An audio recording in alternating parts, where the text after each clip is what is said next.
Projet personnel est une activité pédagogique qui nous aide à bien interpréter les projets qu'on va avoir dans le futur.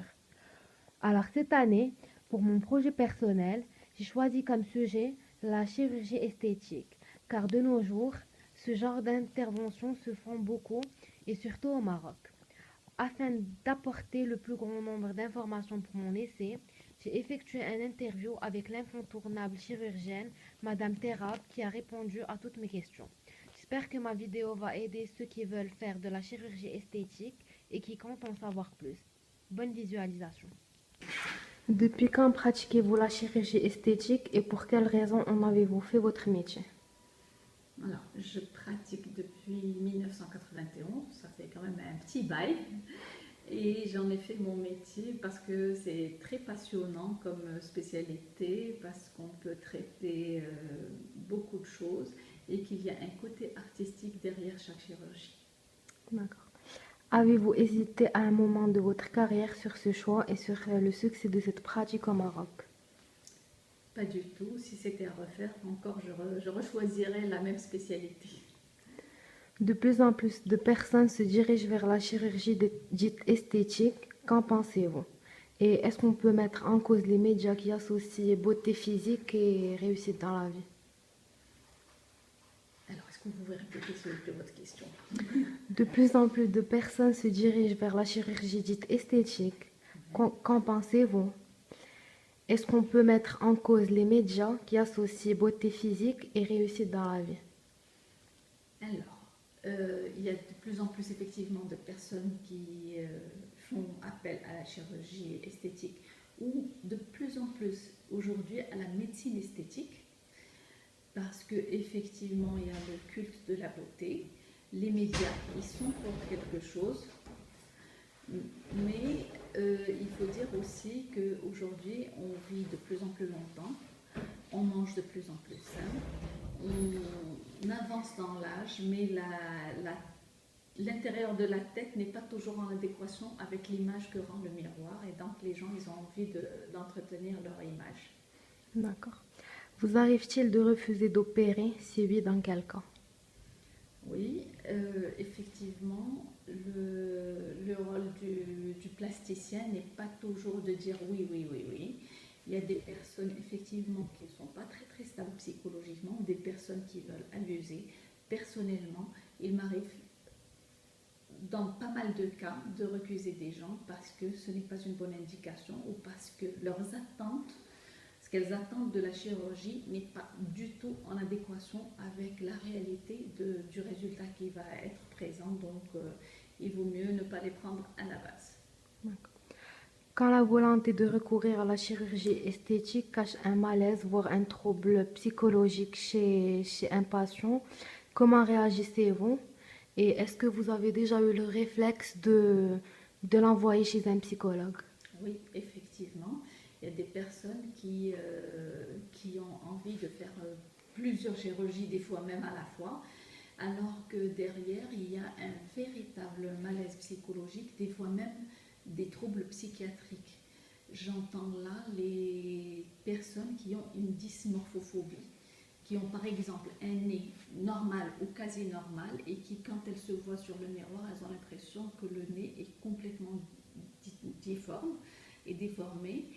Donc ces personnes-là, il faut savoir les repérer, il faut savoir les envoyer chez le psychiatre et surtout, surtout, surtout, surtout ne pas les toucher parce que ce sont des personnes qui ne seront jamais satisfaites. Donc là, on parlait de dysmorphophobie, c'est-à-dire le fait de se voir complètement difforme dans le miroir alors que la réalité est tout autre. Oui. Quelle tranche d'âge et quelle classe sociale frappe surtout à votre porte? Alors, tout dépend des indications. Par exemple, pour les malformations, pour les brûlures, ça va être plutôt des enfants. Pour le recours à la médecine esthétique au rajeunissement, ça va être surtout entre 38 ans et jusqu'à 98 ans. D'accord. Mais bon, on va dire que bon, en fonction de mon recrutement, ça va être essentiellement effectivement donc des personnes d'âge mûr. On dit que la chirurgie esthétique est déconseillée chez les adolescents. qu'il faut être plus dissuasif avec eux. Pourquoi? Alors, la première raison, c'est que, leur croissance n'est pas encore finie.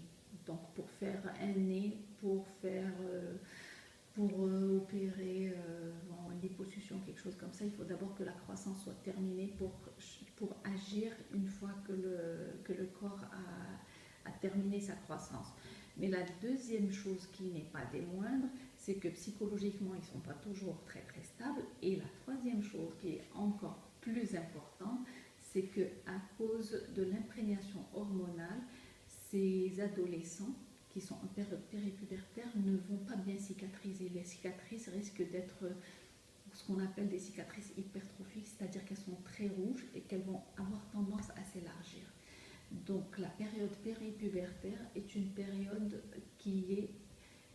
où on ne va pas toucher quelqu'un dans le sens de la chirurgie esthétique, sauf si c'est pour une chirurgie réparatrice urgente. Et on leur explique très bien que la cicatrice risque d'être de mauvaise qualité. Que pense la religion des interventions esthétiques?